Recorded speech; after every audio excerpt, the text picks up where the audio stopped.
Amin'ny fifaliana lehibe indray no andosoana tokatantsika eny amin'ny jenetia tonga amin'ny fotoanan'ny fampianarana indray tsika narana fafeny moa izany to fa ny fampianarantsika eny avao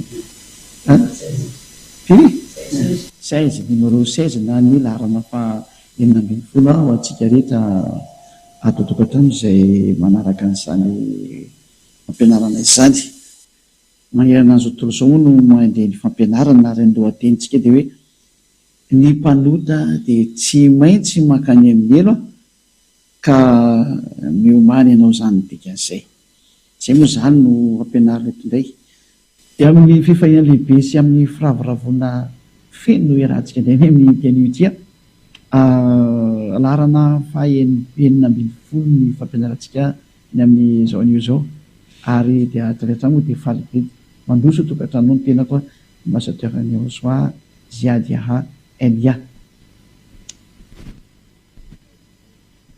tenin'Andriamanitra avy hatrany no jerefantsika hoe io Andriamanitra io aloha dia tena milaza fa tsy mihaino mpanota zany izy zany eny hoe ka tsisy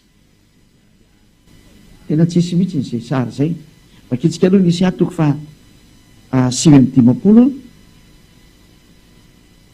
nisy atoko fa 7:50 no jerefantsika dia manaraka ianao zany ny am'reto teny ndray dia dimy no tenanao nisy 7:50 atoko fa 7:50 andininy voalohany sy ny faharoa ino ny tanany avatsy foy fa mahavonjy ary ny sofiny tsy lahadalovana fa mahare fa ny elokareo no hevitra mampisaraka anareo amin'ny Andriamanitra nareo ary ny fahotanareo no mampiafina nytavany aminareo ka dia tsy mihaino izy io Andriamanitra io zany dia mazava be mihitsy ilay Andriamanitra Abrahama tsy ndriko tsara hoe ilay Andriamanitra Abrahama ilay Andriamanitra marina dia milaza mahitsy be mihitsy ny hoe tsy mihaino ny mpanota fady anazy mihaino ny mpanota zany tsy mety aminy zany zany ianao zay mpanota io zany le milaza fa tsy mety mpanota dia efa ilay Andriamanitra Abrahama tsy nihainonao reraka fotsiny makany am-piangonana ary ny afaranao tsy makany amin'ny elo ray zay nao afisana zay teny zay rika hatramin'ny bokin'ny Jaona toko fa 7 Jaona 9:31 nokevantsika le Jaona toko fa 7 andininy fa raika amin'ny telopolo Jaona 9:31 efa tsika ampidirina vetrany ary amin'ny écran io zany fantatsika fa Andriamanitra tsy mihaino ny mpanota zay zany hoe Andriamanitra io zany dia tsy mihaino ny mpanota novinovino reraka zany ianao hiainan'io ivavaka eo fa efa laza izy fa izy dia tena tsy mihainanao ary tsy mety mihainanao ary tsy hainanao mihitsy ny novinonovino satria efa nilaza izy hoe zany ty tsy mihaino ny mpanota zany ka dia reraka fotsy anao zany ivavaka eo fa efa nytena izy fa izy dia tena tsy hainanao raha misy zany zay mihainanao dia efa nitevolo ny mihainanao roa zany zay marintsika tsara zany zay tenina koro zay hoe tsy mihainanao ny mpanota tsy hainon'Andriamanitra ny mpanota Andriamanitra tsy mihaino ny mpanota tsy mihainanao zany Andriamanitra zay dikan'izay hitondrayntsika amin'ny teny manaraka fa ny mpanota dia tena tsy manana fahefana ho any amin'ny lantilanita zany dia ireo mpanao ratsy zany Koritianina voalohany toko fa 9 nona mentsika daholo ny teny Koritianina voalohany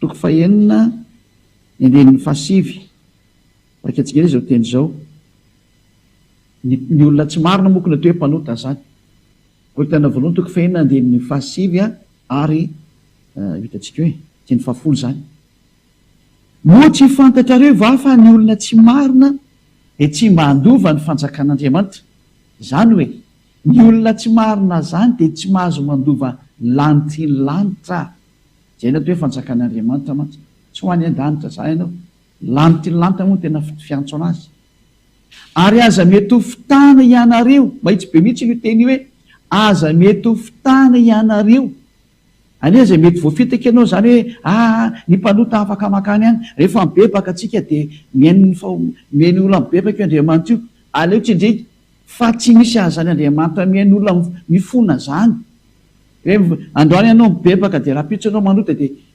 aoriana indrindra anao manota dia mibebaka dia manota dia mibebaka tsy mihainanao zany Andriamanitra Hébreu 10:26 aloha vetsika kely makatelo tsika aloha zay vao miverina indray Hébreu 10 feo misy teo Hébreu 10, 26.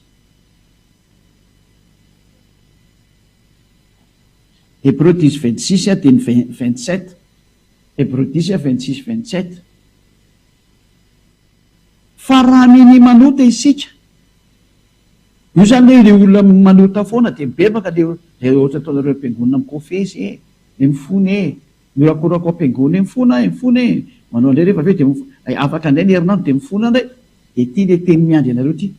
Fa raha miny manota, matoa mantsy ianao mifona zany miny manota indray ianao dikan'izay nanao ny tsy mety indray ianao. Rehefa nazo ny fahalana tsara ny marina, matoa izay ianao miny manota dia fantatreo fa tsy mety io, fa ataonao dia avy ianao mifona indray ianao rehefa avy eo dia ataonao dia mody mamela elo ka mpitondra fivavahana. Tsisy Andriamanitra nanina io mpitondra fivavahana io ka raha mpanota, satria mampandika lalàna anao koa ary izy, mankasitraka an'izany adalàna zany izy dia tsy ny manao ihany fa nankasitraka ny manao koa miara-voa daholo. Zay ny lalàna zay. Ka eto zany tsika dia mahita marina mazava mihitsy hoe fa raha miny manota ianao le mila mibebaka foana io zany isika ny tonga andro ivavahana dia lasa indray no mibebaka. Dia zany hoe fanareo tsy mibebaka mihitsy ka efa olo marina ko hibebaka amin'inona. Olona tsy mahay manao ratsy ny ato amin'ny ahosoa zany no ararana amin'izany dia hibebaka amin'inona ary moa. Afa-tsy ny rehefa mpanao ratsy ihany dia izay indray anazy moa zany. Izay tsy miresaka amin'ny mpanao ratsy fa izay ato amin'ny ahosoa dia tsy manao ratsy zany. Rehefa nahazo ny fahalalana tsara ny marina dia tsy misy fanatitra noho ny ota intsony. Tanao, tsy misy fanafana ny fahotana intsony ho an'ny olona izay efa nandray ny ahosoa. Zay ny Andriamanitra tena marina zay. Matoa zany ireo mbola manota foana dia mibebaka dia manota dia mibebaka, tsy le marina io miaraka aminareo fa devoly io miaraka aminao io. Matoa ianao mbola manota foana, fa raha le tena marina izy tena Andriamanitra dia tsy misy fanatitra noho ny ota intsony an'ny olona izay efa marina miaraka aminy. Zay le midika hoe tsy mahay manota intsony ary tsy navela nota intsony, fa matoa izy manota tsy miaraka amin'ny ahosoa zany olona zany. Zay ny teny marina mahitsy be mihitsy izy io. 7:20. Fa fiandrasana mahatahotra amin'ny fitsarana ary fatezerana amin'ny rehetra izay andaniny fahavalo rehetra kosa. Zay olona hiarina ny fiandrasana mahatahotra sy fitsarana ary fatezerana amin'ny rehetra ianao handany ianao satria fahavalon'Andriamanitra ianao. Zay ny voalazan'ny soratra masina. Ka miteny amintsika etetra hoe tsy misy an'izany hoe manota dia mibebaka dia manota dia mibebaka, mipetraka ao anatin'ny plasiny miny manota sady ianao. Fa raha vao nahafany indray mandeha ianao dia tsy misy fanafana ho an'ny ota intsony. Madio ianao dia tazoma mandrakizay. Izay ny antony nanomezana le fanahy masina ahatonga anao tena ho lasa parfait, any tena tsisy tsiny, tsisy kilema, tanteraka, tsy mahay manao ratsy ny dikan'izay. Zany no teny omenantsika voalohany kasikany amin'izay hoe tena tsy mahay manao ratsy iny ato amin'ny ahosoa. Tena tsy mahay zany izy. Fa ianao mbola manoto io zany tsy izy ianao.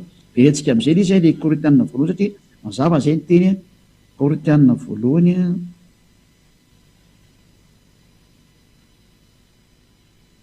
toko 4:9-7 teo zany. Zay. Moa tsy fantatrareo va fa ny olona tsy marina dia tsy mandova ny fanjakan'Andriamanitra. Aza mety ho fitana ianareo. Tandremana voafetaka zany. Fa ny mpijangajanga sy ny mpanompo sambo sy ny mpakavadin'olona sy ny sodomita 10:10 sy ny mpangaratra sy ny mpierina sy ny mpomamy sy ny mpanaratsy ary ny mpanao ankelina dia tsy mandova ny fanjakan'Andriamanitra. Zay. Zany hoe ny olona mpanao ratsy mihitsy zany dia tsy mahazo mandova ny fanjakan'Andriamanitra. Reo le tsy mahazo miditra any reo le mpanota reo. Dia verifio zany ny plasinao aiza ho amin'io ianao. Verifio tsara ny plasinao aiza ho aiza eo ianao zany. Fa tsy mahazo miditra lanty ianao izay niteny dada Iava. Nampitondrenan'ny ahosoa, nampitain'ny apôstôly. Zay zany ny zavatra misy zay. Faro, tseko 1, 2, tseko tsona fahafiry zao ianao, fahafiry, fahadimy, fahaenina angamba dia tseko tsona teny omenantsika indray Apokalipsy. Apokalipsy toko 2:20, 7:20. Apokalipsy 21:27. Apokalipsy 21:27. Ary tsy mba hiditra ao mihitsy izay tsy masina, na izay manao vedaveta, na izay mandainga, fa izay voasoratra ao anatin'ny boky ny fiainana izay ny zanak'ondry ihany. Tsy mahazo miditra ao anatin'izany lanitra zany mihitsy ny olona mpanao vedaveta, ny olona tsy masina, Ka ny olona tsy masin'izany dia ny olona mpanota ilay mpanao ratsy tahaka anareo, tahaka anao, lay tsy mety miala ny fahotana, lay manaratsy an'izao fanjakana masina izao, izay mpandainga, efa impirina andainga ianao zay, ary ny androm-piainao dia lainga sy fitaka fotsiny mandraka andro any. Ary anao tsy ho afaka ho zany raha tsy manatona ny Ahosoa ianao.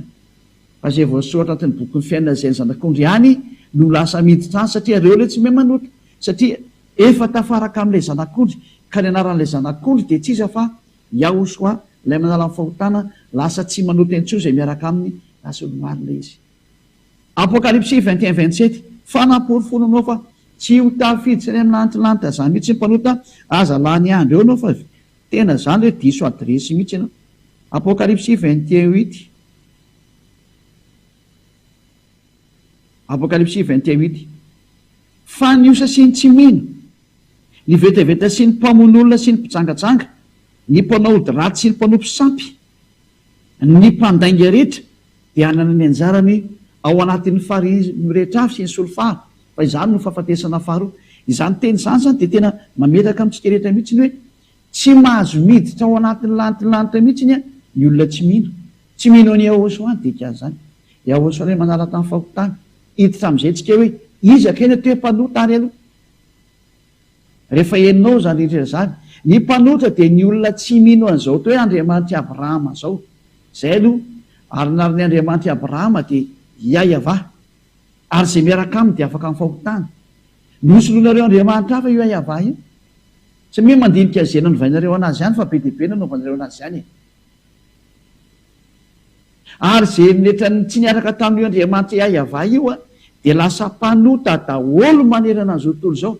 Porofon'izay ianao aza mandainga ianao. Iainanao zany hoe tsy maintsy manao ratsy izany ianao. Mandainga, mangalatra, misoloky. Tsisy mandeha marina mihitsy satria mandrefy ny tenano ny sasako manambady 4, nefa no milaza fa miaraka amin'ny Andriamanitra Abrahama manambady 10. Dia misy manao fampianarana hoe ka be loatra ny vehivavy ka tsisy mpamelona izy fa aleo izy atao lehilahy ray atao manambady be dia be. Misy mamorona fampianarana ohatran'izany ilay olombelona. Ianao ny te hijangajanga ny tena marina ka ataonao izany izy. Zany sary misy daholo zany. Ao ny sasany dia tena hovaina fotsiny ilay anarana. Sasany laza fa mivavaka amin'ny Andriamanitra Abrahama nefa ny manompo sampy, manao sikidy, mifamosavy. Zava-doza anie zany. Ny fijangajangana moa dia efa tsy resahana intsony. Tsy misy Andriamanitra Abrahama zany namela ny hoe lehilahy ray manambady be dia be io. Fa efa namoaka lalàna io Andriamanitra Abrahama io tamin'ilay Ahosoa ilay zanany mahalala an'izay ny rahany. Efa fanaporofona hoe tena niteraka io Andriamanitra io ka tsy resahako intsony. Io Ahosoa zanany mahalala io mihitsy namoaka didy sy lalàna satria mpaminany io ary ny mpaminany Israeliany efa nampianariko antsika fa tsy maintsy henona ny mpaminany Israeliany. Dia ny mpaminany Israeliana farany nefany Ahosoa namoaka lalàna hoe lehilahy ray manambady vehivavy ray. Za zao tsika hijery an'izay teny izay any boky ny Filipianina any angambany izay. Eo karoa kely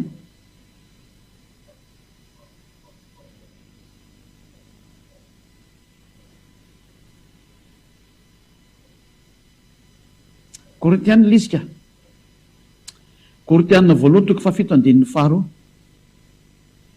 Korintianina voalohany toko 7 andininy faharoa.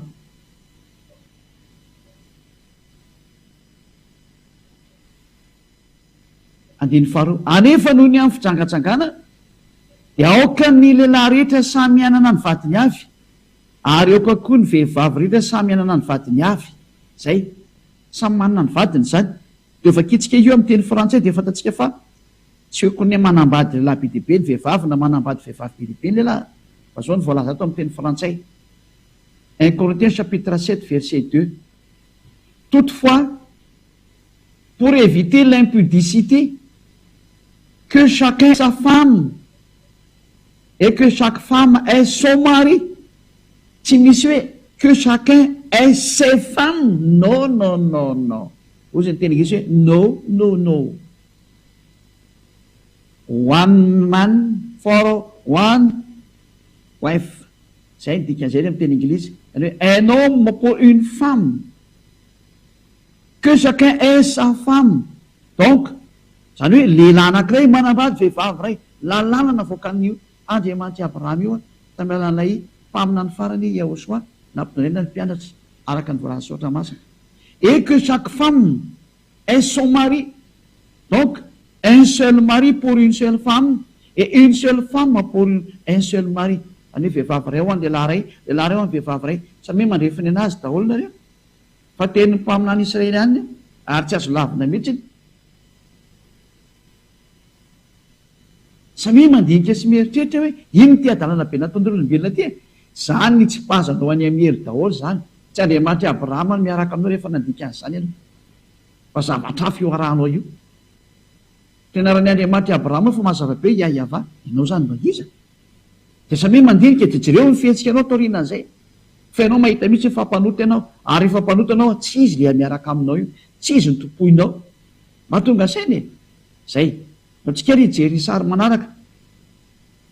Ny fanovana le anarana satria hoe tsy mino. Ny osa sy ny tsy mino. Na iza nanovan'le anarana dia efa tsy mino anao dikan'izay. Satria efa nampahafantaranao le anarana marina hoe Yahosoa. Rehefa tsy mino any Yahosoa zay nanara olona fahotana ary natonga olona tsy manota intsony. Preuve tangible ozy ny teny frantsay zany hoe tsy azonao ialana mihitsy izy, petraka tsara mihitsy le preuve. Ka raha ohatra ianao zany hainao zany fanapofona zany hoe lasa tsy mahay manota intsony ny olona rehefa tafaraka amin'ny Yahosoa.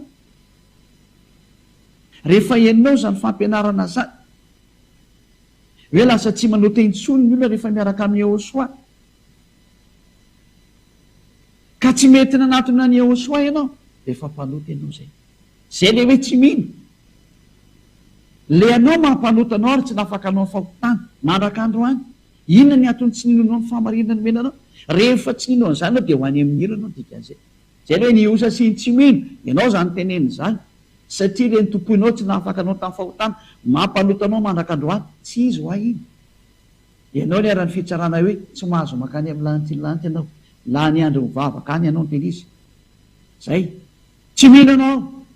Efa nytenenao fa tsy izy ny krismasy. Namoaka lalàna teto mihitsy ny ambasadeur ny Yahosoa Eliasy ny tenako.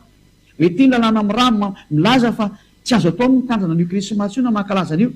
Mamaly fotsiny nareo avy any hoe zay tsy mety mitandrina krismasy satria maneran-tany anaovana an'io. Fiza milaza fa rehefa maneran-tany dia tsy maintsy ataonao.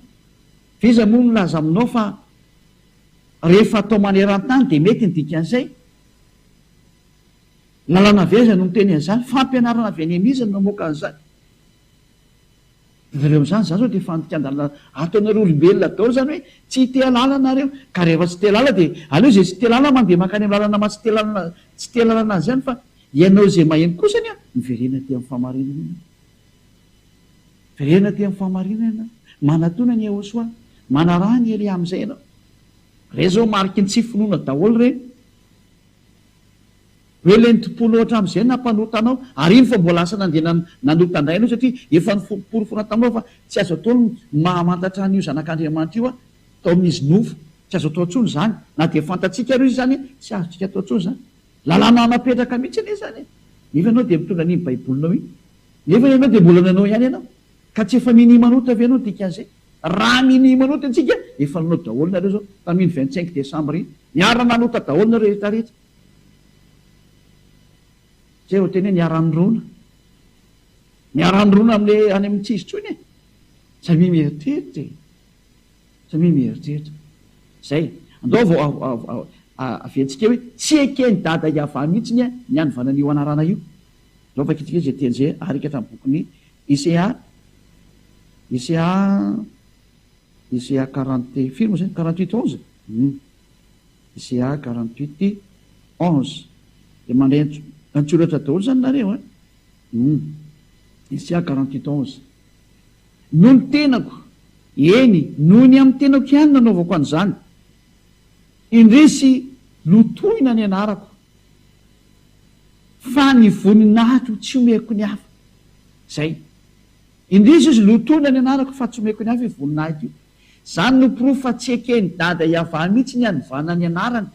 Raha Yahava no mena voninahitra dia tsy azo novana teo hoe Jehova na Jesosy na i Jesoa na izy izy io na jesasy na alana bramana visnona sivana bodana tsy haiko tso zay mety antsoinao any non tsy azo atao andriamanitra tokony andriamanitra tompony zao tontolo zao sy nahary anazy dia nyrehetrarehetra hita maso iny tsy hita maso abe dia be ny tsainareo tsy fantatrinareo ny nahary an'izany dia le nitondra anarana hoe iayava dada malalako dada ny Eliaza dada ny Ahosoaza tsy meko ny hafa ny voninahitra nefa nomenao hafa izy ny voninahitra tokony mena dada Iavana lefa nao tary amin'ny andriamanitra tsisy tary nefa nanoty ianao ary miomany ny atezerany dada Iava zay le hoe tsy maintsy makany amin'ny elo hoe miomany ianao miaza mba maty moa ianao io miomany ianao fa tsy maintsy hitsipy any amin'ny elo ianao miaza mba maty moa ianao io miomany ianao fa tsy maintsy hitsipy any amin'ny elo ny fanovana an'io anarana io Iaiava no vainao zavatra hafa Ahosoa no vainao zavatra hafa miomany ianao zay na toe tsy mino ianao tsy mino mihitsy fa ninonao dia andriamanitra mametraka anao ao mpanota zany ninonao andriamanitra mandefanao makany amin'ny elo zany ninonao tena mampalahelo mino tsara le tenao dia refesy ahoana ny alazanao fa ho avy ho tonga any amin'ny lanitrilanta zany tsy makany ianao ameko anao valy tsy makany ary io tsy azonao forcena amin'ny teny fotsy azy zay tsy maintsy makany raha io azo tao azy zany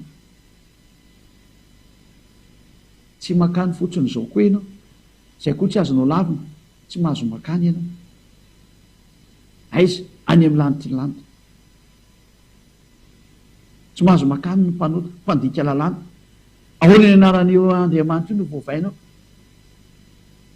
ary voapirofo satria tsy afaka tamin'ny fahotana ianao mpanota ianao mandraka androany zay efa voapirofo mihitsy hoe ianao ngefa mpanota foana ka rehefa mpanota dia tsisy andriamanitra marina miaraka aminao zany satria lalàna dia hoe fa izy rehetra nanota dia sady tsy mahita anazy no tsy mahalala anazy mazava be nge zany lalàna zany noika vakentsika ny jaona voalohany jaona voalohany toko fahatelo andininy fahadimy sy ny fahenina jaona voalohany toko fahatelo andininy fahadimy sy ny fahenina ary fantatrareo fa izy no naseho anaisitra ny ota ary tsy mba misy ota mihitsy ao aminy ao fa izay rehetra mitoetra ao aminy dia tsy manota koa izay rehetra manota dia tsy nahita anazy ny sady tsy mahalala anazy nareo tsy nahita anazy ony le mpanota tsy mahalala anazy iza zany no hitanareo mpanota io satria nisoatra masina dia milaza fa tsy nahita anazy nareo tsy mahalala anazy ianareo mpanota nge miantso Jesosy Jesoa eto nefa ny teny hoe tsy nahita anazy nareo ary tsy mahalala anazy tsy izy ange zany Jesosy Jesoa tsy izy Jesosy tsy izy Jesoa tsy izy Jésus tsy izy Jesus tsy izy daholo rehetra rehetra any rehefa andriamanitra nahampanota anao dia tsy izy aza mba miteny andriamanitra Abrahama zany fa tsy izy io nampanota anao lasa mbola manao idôlatria ianao lasa mbola manao ny fanompotsampy maro samihafa ataonao lasa mbola manao famisaviny ianao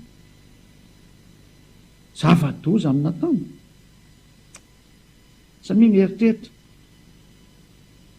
ny fijangajangana ny adultère ataonao foana andriamanitra izy ny miaraka aminao tsy le andriamanitra marina saingy izy moa tsy manampisehoetsy fahefana taminareo dia zany izy tiavanareo hoe tena mahery ny anareo fa tsy ohatran'izany tsony zao tsy ny anareo zany ny mahery fa efa tonga eo aminareo le tena mahery ary tena ny tompony hery sy ny fahefana mihitsy ny ty tonga ty Iaiava no anarany arany zanany dia Ahosoa ary reo anakireo no naniraka ny Elia ziady Elia zay hitany masonareo tonga izy ty rajavy za manapofonjahony tsy mety ataonareo mpanota anareo tsy ho any amin'ny lanitrilanta zany mihitsy ny novinanoviana fa mpanota ka mampanota ny mpanota dia tsy afaka makany amin'ny lanitrilanta ny mpanota fa ny mpanota dia tsy maintsy tsipy ho any amin'ny elo ary tsy maintsy ho any amin'ny elo mandrakariva mihitsy nareo satria manino atria nanao ny tsy mety ary rehefa manao ny tsy mety dia tsy maintsy ho any amin'ny elo ary rehefa mpanota dia tsy maintsy makany amin'ny elo fa ny mpanota dia tsy maintsy ho any amin'ny elo voalaza lalàna zany mazava-dezy ka anjaratsika no mandinika sy mieritreritra an'izay manomboka eto hoe aiza ny plasinao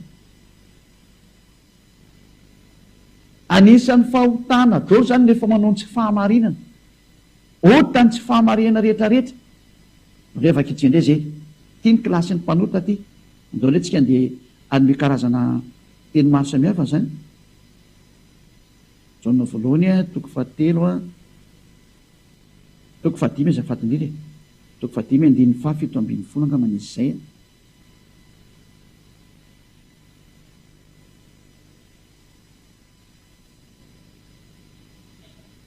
diso me misy lovaina ty fa tena blokeko keny velokely mandeha jaona voalohany toko fahadimy andin'ny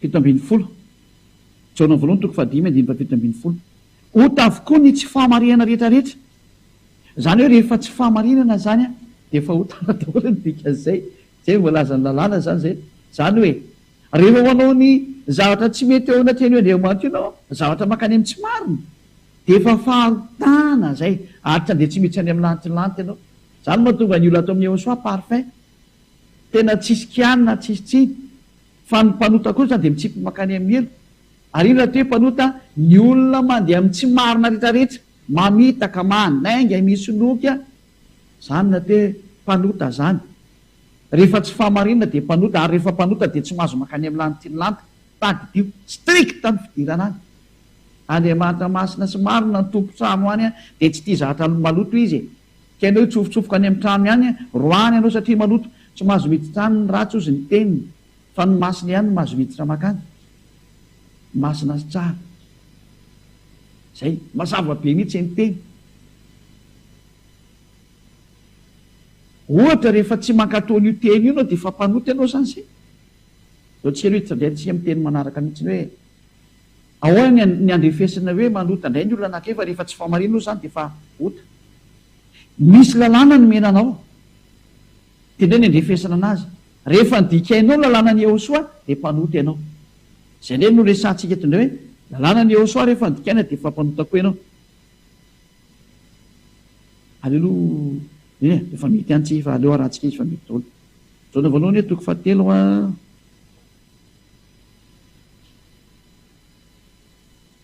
andin'ny faefatra jaona voalohany toko fahatelo andin'ny faefatra zay rehetra manota no mandika ny lalàna fa ny ota no fandikana ny lalàna zay ndray zany nyteny hitantsika eto amin'ity sary manaraka ty hoe ny ota no te hoe fandikana ny lalàna ary zay rehetra mandika lalàna no te hoe manota zany hoe rehefa manota ianao zany a rehefa nanota ianao zany a nandika lalàna ianao nydika an'izay zay zany nydika an'izany ao zay tsy malala mazava be zany teny zany a tena mipetraka tsara mihitsy le fanazavana inona zany le lalàna hoe mampanota anao zany taotsika aloha iverina rika hatramin'ny dimy folo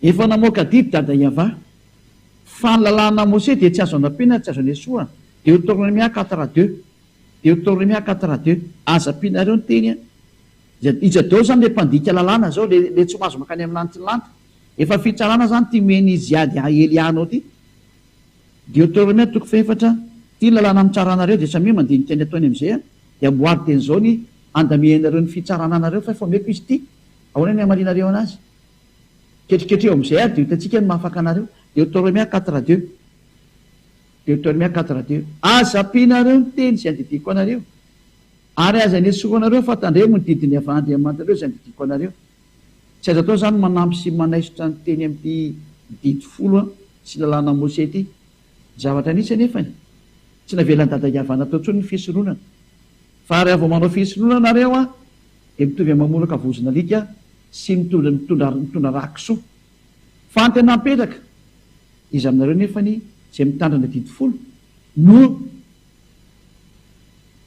mba hananatanteraka ny fankatoavan'io fisoroanana io satria ny lalàna ny fisoroanana de ao anatin'ny bokyny Levitikos toko fahenina ambin'ny folo ny bokyny Levitikos toko fahenina ambin'ny folo ray manontolo no milazany hoe ity ny lalàna ny fisoroana ataonareo a mba hanafana anareo amin'ny fahotanareo a indray mandeha Sataona ary lalàna tsy azo sarana ny bokyny Mose zany loka avaketsika ny Levitikos toko fahenina ambin'ny folo fa misy lalàna atao fisoroana fanafana ny fahotana zanak'Esely a indray mandeha Sataona Levitikos toko fahenina ambin'ny folo a andin'ny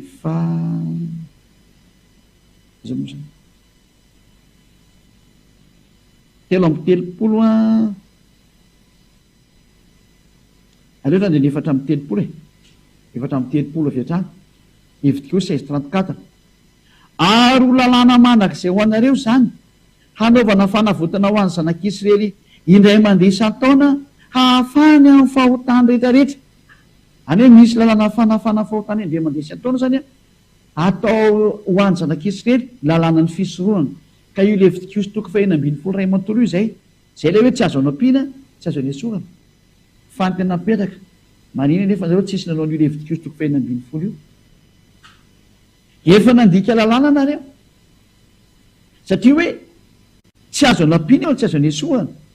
Ka rehefa mitandrina didy folo nareo dia tsy maintsy nanao lalàna ny fisorohana. Ao anefa nareo tsy nanao lalàna ny fisorohana. Mba avalia kely izy ry mpitandrina didy folo rehetrarehetra dia anareo mpivavaka sabotsy mpivavaka lahady. Aiza lalàna ny fisorohana tsy nataonareo? Iza moa no miteny tanareo ampidireo zany andriamanitrareo zany Jesosy nataonareo nitsofoka atao anatin'io fitoerana io resaka fisorohana io. Iza nampanao nareo an'izany? Fahotana matsiravina tahaka ny ahoana tena nataonareo ty? Mpanota nareo, tena nanota mihitsy nareo satria nandika lalàna. Meko ny fanazavana teo hoe raha ny didy folo zany de tsy raha teo afaka amin'ny fahotana ianao dia manao fisorohana anao indray mandeha isan-taona. Zay vao afaka amin'ny fahotana ho an'izay mitandrina didy folo. Nanina tsy nataonareo zay? Satria tsy azo esorona ao anatin'ny didy folo lalàna ny fisorohana Levitikos 2:12. Nefa nareo rehetrarehetra tsisy nanao an'io. Dika zany fa efa nandika ny lalàna matsiravina be nareo eo mason'io dada Iava io. Ary tsy mendrika nareo tsony miditra any amin'ny lanitry ny lanitra satria efa nanota ny didy nareo ary nandika lalàna ny Mose. Mendrika nareo ny fitsipazana makany amin'ny hely. Miomana nareo ny sabatista sy aladista rehetrarehetra dia mivavaka sabotsy sy alahady dika an'izany. Préparez-vous pour être jeté en enfer. Hoy ny teny anglisy hoe be ready. Mba ataotaoko fahatany izy fa ohatra metimety any zany teny zany. Be ready zay zany ready satria ready fa tsy riviva be ready zany ohatra an'izay le izy. E soyez prêt zany ianao fa ohatsipany amiely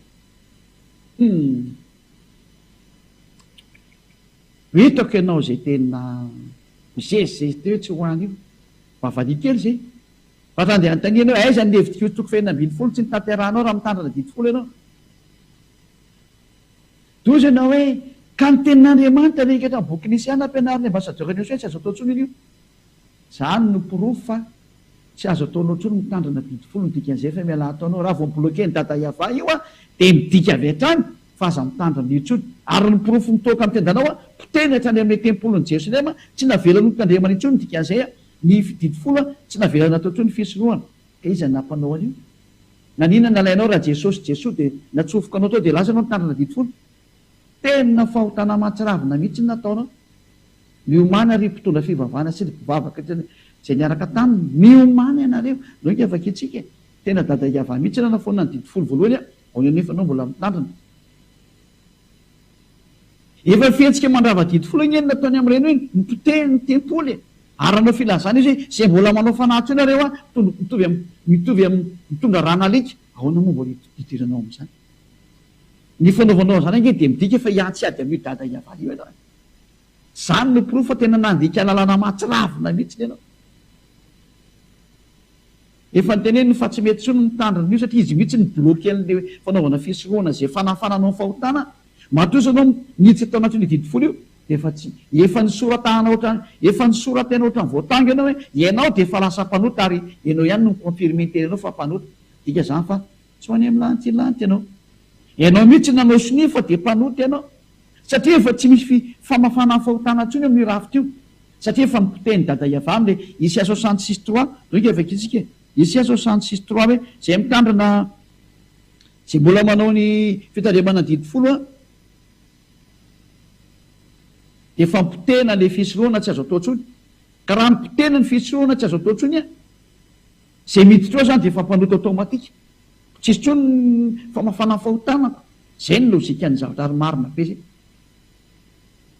Fa Jehovah nge nataon'ilay olona indray fantany fanoravana tokoa ilay fisorohana fa nalainy Jesosy Jesoa Jesus Jesus dia natsofony teo amin'ny plasin'ilay fanaovana fanesoana fahotana. Tena ohatrany hoe manompavararaka ny dada Iava mihitsy ny tena mariny ny Andriamanitra Abrahama, opavararaka tena makany amin'ny dada Iava mihitsy hoe ianao ny tena fonina an'ity fa zay sinoana hafa indray ity. Andriamanitra so adalalana ataonareo olombelona zay. Zany mariky ny mampanotanareo ary zay mivavaka etra miantso Jesosy Jesoa, Jesus Jesus ary mitandrina didy folo teo matika nanaraka an'izay dia nilaza dao tamivava fa tsy maintsy mpanota. Ka ino natonga anareo mpanotako? Tsisy fanafana fahotana. Isaia 29:7. Teto nanaporofony dada Iava fa tsy mila ina moa, tsy mila le fisoroana nataonareo tsony ary anisana nampiteny tempolony zany no fanamarinana hoe tsy mila nio tsony Isaia 66:3. Zay mamono omby dia ohatra ny mamono olona, zay ary le zay.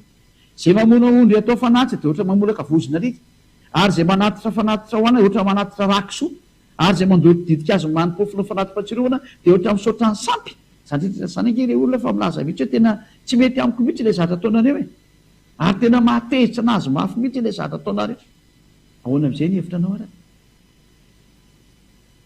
Nefa ianao dia tena nesoronao mihitsy nyty Isaia 66 ty tokoa, tena natanao mihitsy nanaisotranyio fa nisoloanao an' Jesosy daholo le zatra rehetra atao sy Jesoa. Iza ny nampanaonao an'izany? Lalàna taizana fanaonao an'izany. Nefa ianao dia mety asotra mivandravandra hoe aza nampiana dia aza niesoa dia autonomie 4 ka ny fampidiranao an' Jesosy Jesoa tao anatin'io plasin'io fanaovana asorona omby sy ondry sy osy io a. Dia midika fa tena nososenao ny teniny dada Iava hoe aza nampiana dia aza niesorana. Nososenao zany teniny zany. Ninonino no teneninao? Atria mahitsy be le teny aza nampiana hoe dia aza niesorana. Eny fa nale zanak'Andriamanitra dia ny teny mihitsy hoe tsisy ho foana ny amin'ny didy fosy lanamosy io ho an'izay mitandrina azy, na tendron-tsoratra ray aza na ina moa na litera ray aza. Zay ny teny le zanak'Andriamanitra. Nefa ianao ty tena nanala sy nanaisitra mihitsy, ahoana moa ny afaka anao amin'izay? Ary mpitondra fivavahana sy mpivavaka zay tandriny didy folo efa fitsarana ty meko anao ty ndana tadiavo teny zao ketriketreo ny afaka anao a, ary meo anay ny valy teny raha mahita ianao. Fa raha nahita avy anareo tsy efa niakatra tety nareo nyteny taminay ao valiko ianao e. Aiza ny amalinao io lalàna eny meko anao fa tsy torapo e. Soratra mivandravandra be hita vomasonao io.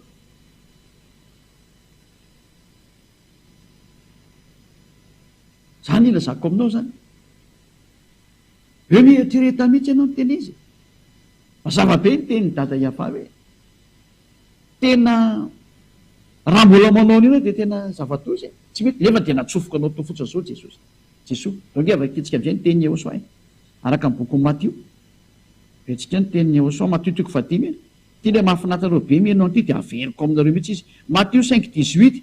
Ahoana ny teny Matio 5:18? Tena voalazanao mihitsy izy, averintsika mihitsy. Zao ny voalaza ato. Matio 5:18. Fa lazaiko aminareo marina dia marina tokoa, mandra-pahafoana ny lanitra sy ny tany dia tsisy ho foana akory ny amin'ny lalàna ny Mose, na i Mosesy na Moizy, na dia litery iray aza na tendron-tsoratra ray aza mandra-pahatanteraka izy rehetra. Tsy misy ho foana ho an'io zany. Tsy azonao foana ilay zanak'Andriamanitra mihitsy anao sy fa tsy azo foana an'io. Ho anareo izay mitandrina anazy ny tika azy zany. Mazava zany fa raha mitandrina didy folo ianao dia Ehosoa mihitsy milaza fa dia tsy maintsy ataonao ny fisoloanana. Naninifa ianao tsy nanao ny fisoloana fa ilay zanak'Andriamanitra sampona be avy asa tsy izy fa niforoporonareo avy any, ary Andriamanitra tsisy fa tena sampy. Ino natsofoko nareo tao? Tsy fa mety aviatana ny dada Iava mihitsy ny fety nataonareo ty. Tena miantsiady amin'io Andriamanitra Abrahama mihitsy nareo rehetrarehetra, miantsiady nareo teny izy. Ka zay nge le hoe miomany ao amin'ny teny anglisy get ready. Hoe soyez prêt.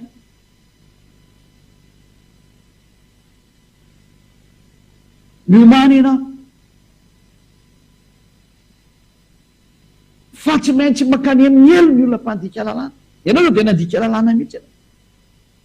Fisoroana zany dia nibatainao avy any nesoronao dia natsofoka anao tao. Ny Jesosy anao sy ny Jesoa anao, Jesus Jesus anao, iza nampanaonao an'izany izy. Tsy tianareo mihitsy miaino ny Elia satria mahitsy be ny tenin'ny Elia, fa ny tenin'ny Elia manaraka anareo mandra-patapiky ny fofony anareo.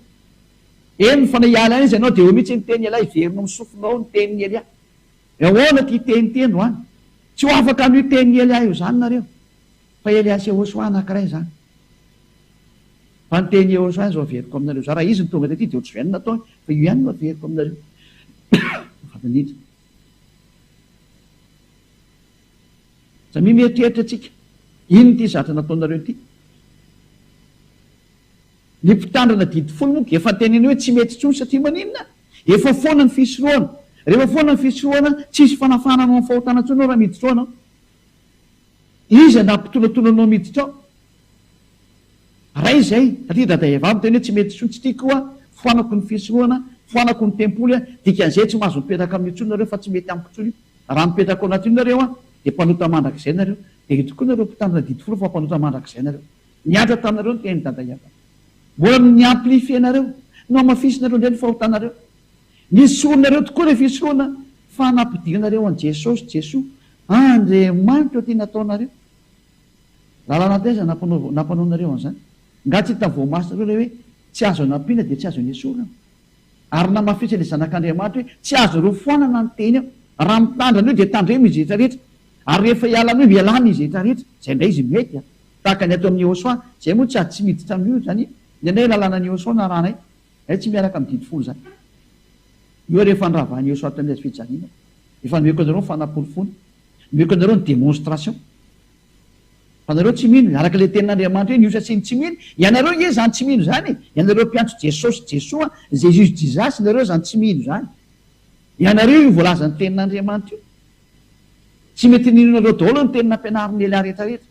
Nefa dia teny marina no menanao. Ka nareo nino? Ianareo nge tratra n'io teny io niosa sy tsy mino, dia ianao zany. Tsy mino hoe diso io Andriamanitra anao io. Tsy mino hoe fa mpanota foana nge anao. Nganao mety mino an'izany.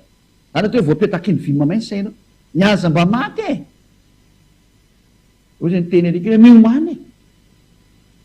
Niaza mba maty ianao fa any amin'ny aina. Fandikan-dalàna mahatsirava nataonao.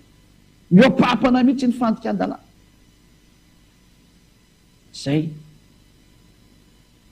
Raha hitodika indray amin'ny rehetra ny fandikan-dalàna nataonareo dia efa petsaka mihitsy. Ao ny Andriamanitra trinité nataonareo. Ao ny Andriamanitra monoteisme nampianarinareo. Zany zao dia mariky ny mampanota anareo daholo zany. Hatrany amin'ny batisa nataonareo. Ny batisa nataonareo amin'ny anaran'i Jesosy na ny anaran'i Jesosy nareo tany. Iny aloha dia efa Andriamanitra efa fausse marque, efa tsy izy iny. Efa mpanota daholo izay niaraka taminy fa nataonareo foana ary tsy telala mihitsy nareo e. Olona mpanota ny nampianatra an'izany reto amin'ny anaran'i Jesosy dia nanao tokoa. Diso indray amin'ny anaran'ny ray sy ny zanaka ary ny fanahy masina. Zay raha tonga nampianatra farany teo hoe raha ny anaran'ny ray aloha dia Yahva maran'izay. Anaran'ny Yehosoa dia Yehosoa maran'izay. Ary meo ihany anaran'ny fanahy masina fa misy amin'ny million ngery zareo. Dia izy amin'ireo anarana fanahy masina amin'ny million ireny no raisinao zany. Izy amin'ireo. Za raha nanomenareo santiony misy natao hoe fanahy fitsarana, fanahy masina, fanahy fandringanana, fanahy masina, fanahy fanatanterahana, mbola fanahy masina. Ary ny fanahy masina ny rana anatin'ny olona, fanahy masina daholo zany. Amileo nisany reo.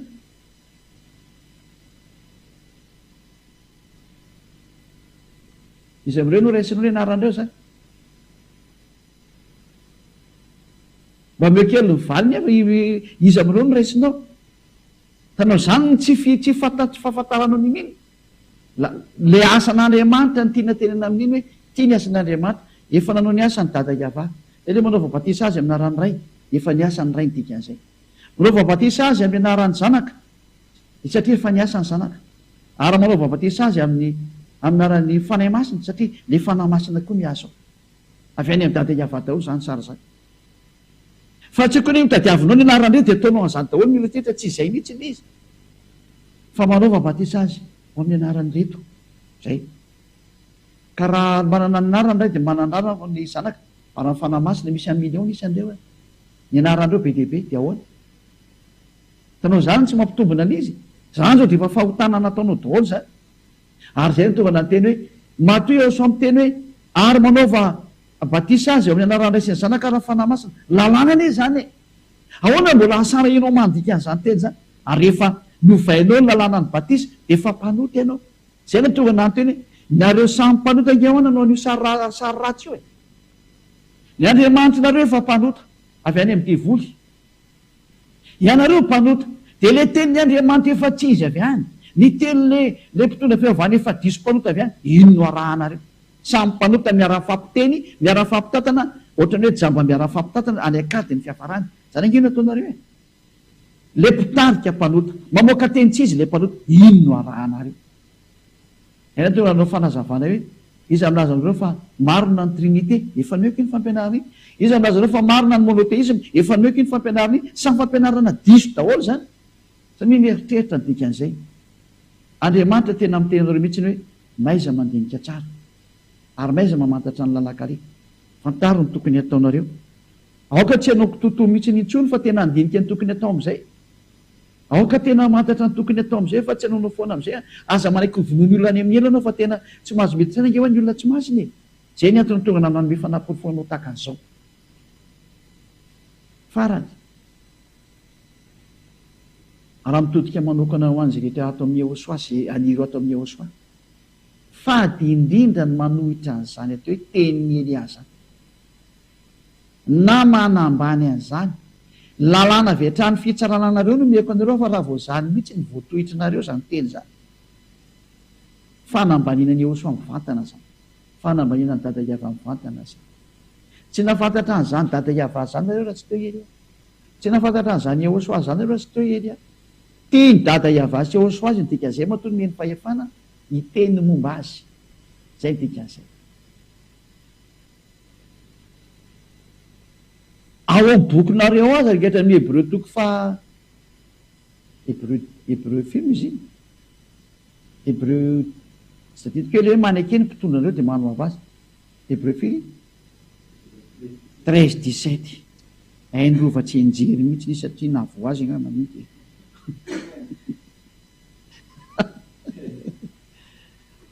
Ndao ary Hébreu 13-17 vazivazy zany fa tsisy an'izany koa. Anila zany nge nandre mivasivazy zany. Hébreu 13-17. Manekeny mpitondra anareo ka manoava azy fa izy miambina ny fananareo arak'izay tokony ataon'ny olona mbola ampahamoana manaovany amin'izay ny fifahina fa tsy ny fisetoana fa tsy mahasoanareo zany. Olombelona kely tahaka anareo raha nomena an'izany teny zany hoe ankatoavo mpitondra anareo fa ary ekeo izy fa izy miambina ny fananareo. Fery ange tsy mampiambina ny fananareo fotsiny fa mitondra ny fananareo ary mitsara ny fananareo. Lehibe ny mpitsara zany Eliasa. Any amin'ny lanitry lanitra. Ary efa nampianariko loatra any amin'ny toerana hitsarako azy hoe atsy ny any andenareo. Saingy zaho aho tsy mitsara izay da zany fa lasa miangatra. Efa nomeny Yehosoa atao hoe zandry zareo. Ary izay efa nomena sehatra amin'izany. Teny fanampy tsara. Zay ny antony nanomezana rehetra avoka na hoe mpisolo vava. Satria andalo fitsarana nareo. Ary reo fanamasinareo no hitsangana niaro anareo raha afaka miaro izy noho ny amin'ny adalanareo tena tsy afaka izy. Raha noho ny amin'ny adalanareo. Ka raha ny olombelona ety an-tany anareo reo momba nahazo antony teny tony tamin'ny Yahosoa ekeo io. Manahoana ilay olona hitondra reo any amin'ny lanitra mihitsy. Raha toerinareo ny teny zany olona zany. Fa zay efa teny koa fa zany nge tsy olona nge mitondra anareo ety. Raha olona zay dia nanao ohatra ny fiainanareo olona fa zay tsy olona.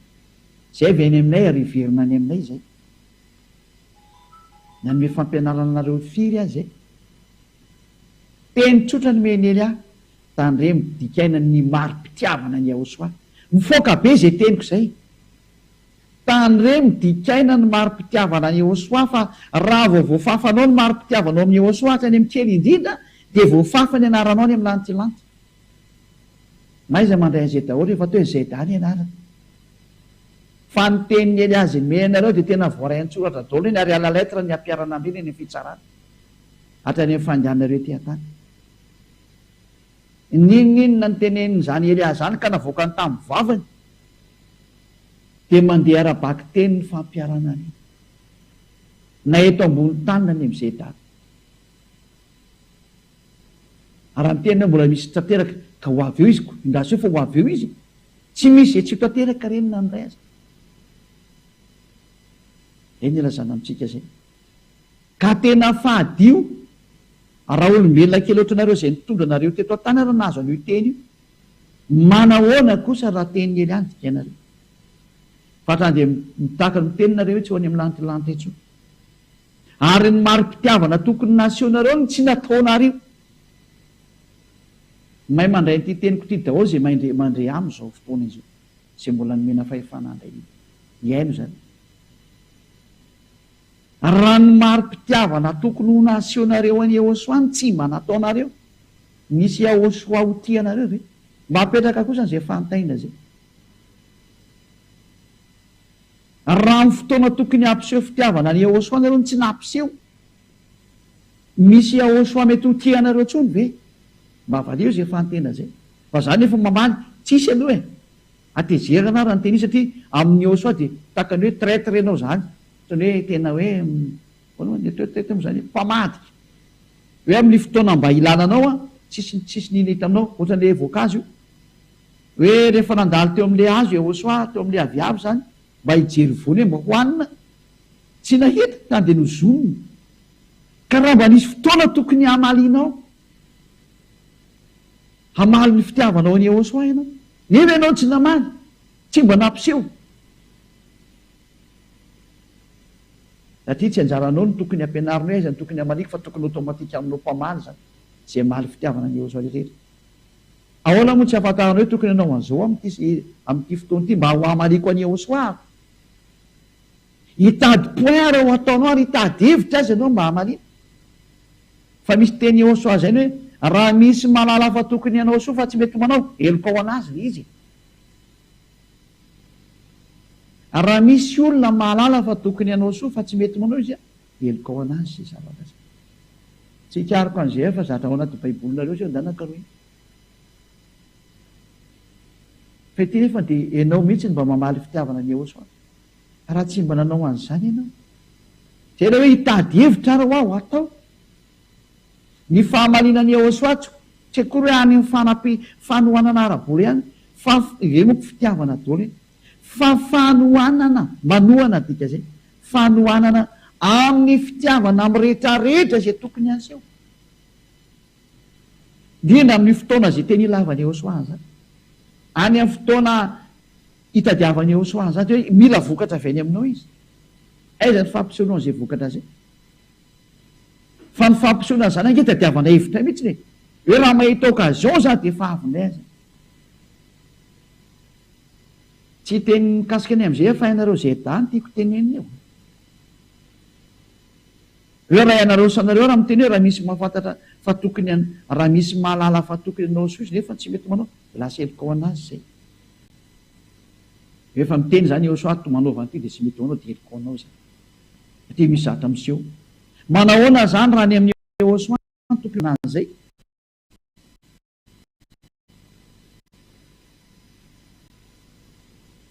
nefa ianao mahafantatra fa tokony anao antia satria misy ohatran'izao tokony anao antia hoe zatra mikasika ny Ehosoa dia ahoana moa zany tsy hanampy ny zatra momba ny Ehosoa inona zany mazedanao rahatria manampy ny momba ny Ehosoa rehetrarehetra ianao ary raha milaza ianao fa tiany Ehosoa ka hanampy any Elia ny asany Elia ange mila fanampiana amin'ny rehetrarehetra fa tsy hoe areno manao reo fa samy miara manao daholo ny teny izy anareo aza vetoko any aminay afaka tsy manao rehefa tsy anao fa dia solona olo-kafa fotsy ianao dia zay olona anao indray ny atao solonao sotra kely ange ny valiny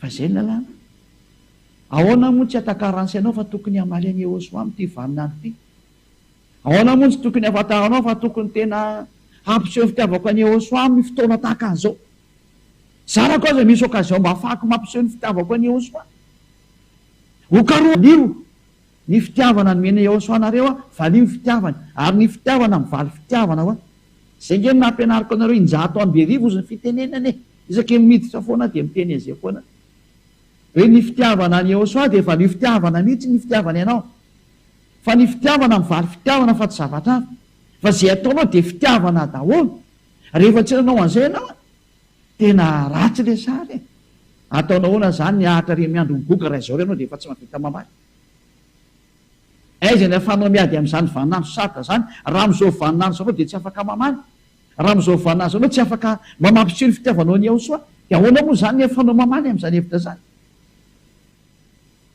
tena ratsy a torevitra ny Elia mampianatra hoe aza sy manina ny tokony lalanao makany amin'ny lantilanty aza simbana.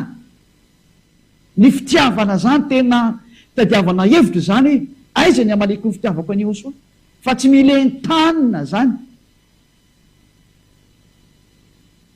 Samy mandinika fa tsy miteny mahitsy amin'ity sary ity. Fa somary ankolaka fa mahatakatra an'tiako tenenina raha ny andrasana ny fahamalianareo fa tsy milentina mali nareo. Aiza tsony zany nareo ny amaly? Indrindra raha amin'izao fotoana ny fahamalianao zao.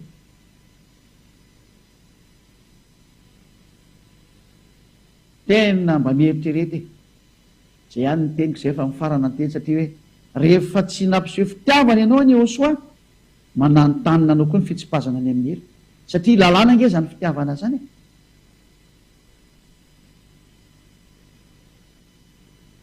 Zay tiany dada Iavasy Josoa ihany mahazo miditra any amin'ny toerana misy azy miana, lozika be zany. Zany hoe ampiditra olona ao anatin'ny tranoko nefa fahavaloko izy, raha tsy olona tsy misainako ampiditra fahavalo ao an-trano. Fa ny mahazo miditra ao an-tranoko dia ny olona tiana, lozika be zany. Ary raha ho any an-trano dada Iavasy Josoa koa nao ampiseho anazy ny fitiavana anazy, rehefa tsy nampiseho anazy ny fitiavana anazy, ahoana moa nefa anao miditra makany? Ary zany ny mahafinaritra ny any amin'ny faritany kosa, ny zeda rehetra any amin'ny faritany, toy izy ny fitiavanareo any Josoa.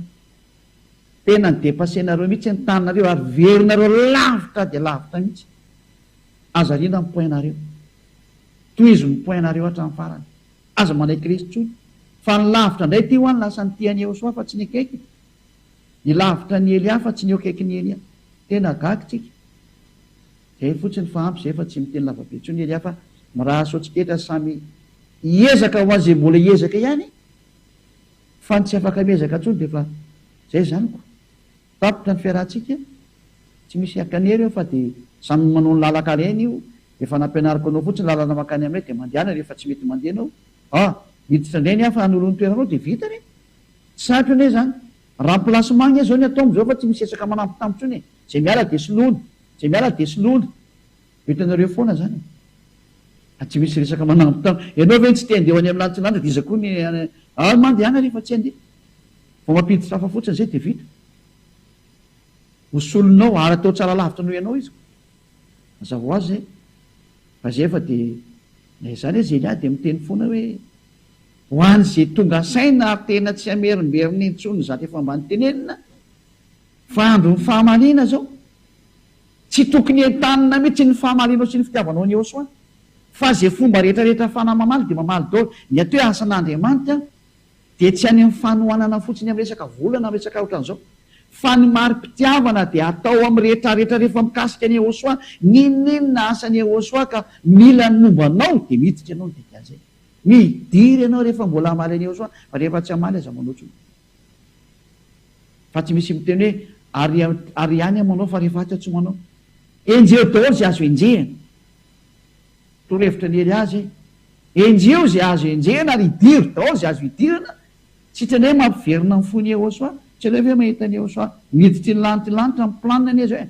Tsy manana planina fa zao tsika ho any amin'ny lantilanitra dia ho an'izay teo any manaraka ny teny Elia. Andrema ataoko tontony teny. Zay hoe mahaiza mamaly amin'ny fomba rehetrarehetra. Ianao raha ny tokony teny hoe oka zay efa idirinao daholo rehetrarehetra. Ianao raha tokony hitsofoka amin'izay azo idirina rehetra ary ny sehatra momba ny asany Josoa. Indrindra amin'itony ianao manjery tony. Tony ny okazion tokony hamarina fa mba mahaiza mandinika. Lasa zany indray lasa manome any solution. Farana ny teny ny endry mahita loza ho aka amin'ny hery ny dalana mandrosoka vo fa ny tsy fanaranao an'izay teny zay mampitsipy anao any amin'ny hery na zeda azy ianao. Rehefa hita fa tsisy fitiavana ianao dia tsy maintsy miongotra ianao. Ny olona tsisy fitiavana ny Josoa sy dada Iava zany aza manantena no aniko raha tsy hain'izy mianaka ny eo anatin'ny fonao. Fa rehefa teo any dia ny fitiavana anazy aseho. Ary ny fitiavana aseho amin'ny rehetrarehetra fa tsy hoe eto ihany mampiseho fitiavana. Rehefa ny Josoa ny sehatra dia asehonao anazy ny fitiavanao anazy any amin'ny rehetrarehetra. Fa tsy hoe amin'ity ihany fa any amin'ny rehetrarehetra. Mazava angamba zay teny Elia zay. Raha soatsiketra samy teny Josoa miariva avatsika. Saotra betsaka dada mala Iava any amin'izany teny zay. Fa teny nomenao zany atonga sainany rehetrarehetra. Iverenany fisainany rehetrarehetra ho any aminao marina ka tsisy hitsara velatsy eo anatrehanao. Na mitaka ny tenany eo anatrehanao. fa ny tena fitiavana marina tokoa dia tena amin'ny lafiny rehetra rehetra fa tsy haiko ny hoe amin'ny anankiray ihany. Dada iava malalo ny angataoko aminao dia hamerina ny sainy izay mbola mahay miverina ny aminao ny sainy, hamantatra mihitsy ny hoe zany fahamalina ny fitiavana zany dia tsy misy hoe ary misehatra ry marina tokoa fa tena misehatra rehetra rehetra zany. Marina zany tenao zany. Ampianaro zany dada iava ho any amin'ny fony sy ny sainy tsirairay avy, indrindra ho an'izay rehetra miady mafy tonga any amin'ny lantilanty ho any aminao, mba tsy hisy tsony ny andringa eny am-pandehanana fa tena ay amaly tsara eo anatrehanao, ampiseho ilay tena fitiavana anao. Ary ho an'izay rehetra voalahatra ho any amin'ny lantilanitra, ho any amin'ny fiainana mandrakizay, ampidiraingana dada iava. Dia ireo izay tsy mba namaly anao na nanohitra anao, fa raha vao nahenika resy lahatra dia ampidiraingana izy dada iava. Voninahitra anao mandrakizay. Sotra betsaka dada maly iava. Amin'ny anaranao Yahosoa. Alleluia. Amen. Dia mirazo antsika saony tenao soa ho an'ny fitohizan'ny fampianarana ho amin'ny manaraka andrea, mara-pianarana mandra-piresaka ianao matao azy.